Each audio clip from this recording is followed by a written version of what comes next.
Pemirsa apa kabar? Saya Lili Suryati akan membawakan Warta Berita PTS tanggal 23 Agustus. Pada awal Agustus disebabkan longsor akibat hujan lebat, trotoar di jembatan Mingpa Kelu di Jalan Provinsial Nanhan terputus.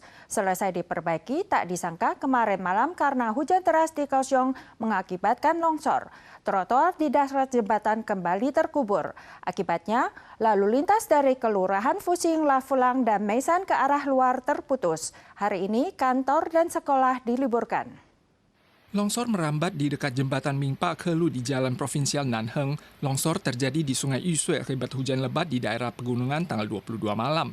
Lumpur pasir membanjiri trotoar di dasar sungai dekat jembatan Baja. Ditjen Jalan Raya segera mengumumkan penutupan jalan. Longsor menyebabkan dasar sungai tertimbun lumpur setinggi 7 meter, sehingga trotoar di bawah sungai terkubur. Akibatnya lalu lintas dari Kelurahan Fusing, Lafulang, dan Meisan ke arah luar terputus. Kantor dan sekolah diliburkan 1 hari pada tanggal 23. Kantor Pekerjaan Umum mengerahkan 6 mobil pengeruk untuk membersihkan lumpur. 人民的期盼是说，希望等下一定要尽快让他们的，因为有些生病的人一定要下来。那还有农特产品的部分。 Mesin berat sibuk menggantungkan papan ke atas jembatan Baja yang sedang diperbaiki sebagai jalur darurat bagi pejalan kaki yang telah dibuka pada pagi hari. Terkait kapan trotoar dapat digunakan, masih harus dievaluasi lagi.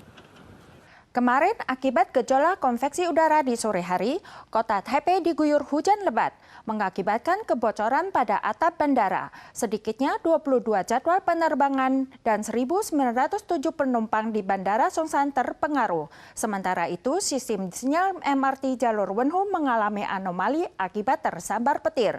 Pengoperasian sementara dihentikan. Air terus merembes dari langit-langit dan ditampung dalam beberapa ember di bawahnya. Tanggal 22 sore, CWB mengeluarkan pesan aktual terkait hujan petir lebat untuk kota Taipei dan kota New Taipei. Hujan lebat tidak hanya turun di luar, namun gerimis juga turun di dalam Bandara Songsan. Banyak warga merasa ini dapat merusak citra negara. 有点不好意思啊，但是这个建筑物本体真的很旧，所以看是不是有办法把防水部分再加强。 Penerbangan perdana EVA Air dari Bandara Songsan ke Haneda, Jepang yang semula dijadwalkan berangkat pukul 4 sore juga tertunda akibat hujan petir. Sebanyak 3 penerbangan dialihkan ke Bandara Taoyuan dan Bandara Taichung.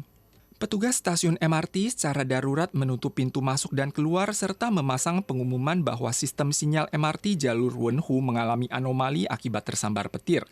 Seluruh jalur ditangguhkan pukul 3.32 sore, sarana bus antarjemput segera diaktifkan. Sebelum hari Jumat, semua wilayah masih perlu mewaspadai hujan petir pada sore hari. Hujan lebat sporadis juga berpeluang turun di daerah pegunungan. Selain itu, mulai Sabtu, uap air di kawasan Tenggara Taiwan akan meningkat, membuat depresi stabil berpotensi berkembang menjadi taifun. Musim panas adalah musimnya buah ceri. Kemarin FDA mengumumkan ada 11 batch ceri yang diimpor dari Amerika Serikat terdeteksi mengandung residu pestisida yang berlebihan. Total 174 metrik ton akan dikembalikan atau dimusnahkan. Operasi impor 4 perusahaan akan ditanggungkan selama 1 bulan. Buah ceri di Taiwan kebanyakan diimpor dari luar negeri. Tanggal 22, FDA mengumumkan daftar makanan yang tidak memenuhi syarat di perbatasan. Di antaranya ceri Amerika kembali masuk dalam daftar. Dan kali ini ada 11 batch yang diimpor perusahaan Kingo dan Nika melanggar peraturan. Total 174 metrik ton ceri mengandung pestisida berlebihan akan dimusnahkan. FDA juga akan mengenakan sanksi terhadap ceri impor dari Amerika. Dan ditambah dengan 2 perusahaan sebelumnya, operasi impor 4 perusahaan yang melanggar peraturan ditangguhkan selama 1 bulan. Seorang ibu di Taiwan mencoba bunuh diri setelah membekap mati putranya yang berusia 6 tahun. Setelah diselamatkan, dia didakwa dan menjadi kasus pertama pembunuhan ibu terhadap anak di Taiwan yang diadili oleh hakim sipil. Pengadilan memutuskan sang ibu tidak mendapat keringanan dan dihukum penjara selama 16 tahun 5 bulan atas pembunuhan secara sengaja terhadap anaknya. Tahun lalu, seorang ibu membekap putranya dengan bantal sampai mati di rumah, lalu bunuh diri. Setelah diselamatkan, dia didakwa melakukan pembunuhan oleh jaksa.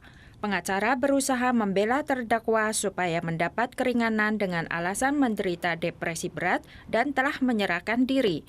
Namun, kejaksaan mengajukan bukti bahwa sang ibu sengaja membunuh sebagai balas dendam kepada mantan suami. Setelah disidangi, Hakim Nasional tanggal 22 mengumumkan keputusan sang ibu tidak mendapat keringanan dan akan dihukum 16 tahun 5 bulan, namun masih boleh mengajukan naik banding. Kemarin pemerintah Jepang memutuskan paling cepat mulai tanggal 24 Agustus akan membuang air limbah nuklir dari pabrik 1 PLTN Fukushima ke laut dan durasi pembuangan dijadwalkan sepanjang 30 tahun.